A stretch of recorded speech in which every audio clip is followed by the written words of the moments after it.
30 luxury cars na bisto ng Bureau of Customs sa repair shop at isang showroom sa Pasay City.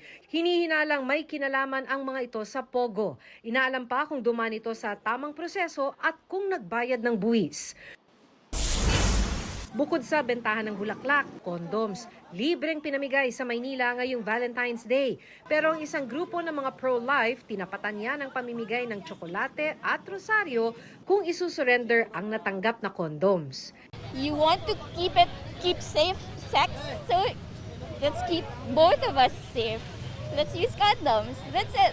So we're not pushing for premarital sex. Love is about you're able to control yourself. If you're not married, show your love through other ways than sex. Sa oblation run ng Alpha Phi Omega Fraternity Incorporated sa UP Diliman, dala ng kanilang mga miyembro ang mga pulang rosas na paraan daw para ligawan ang marami na sumama sa kanilang layunin. Ang tema nila ngayong taon, pagkakaroon ng patas at malinis na eleksyon. Maki Pulido nagbabalita para sa GMA Integrated News.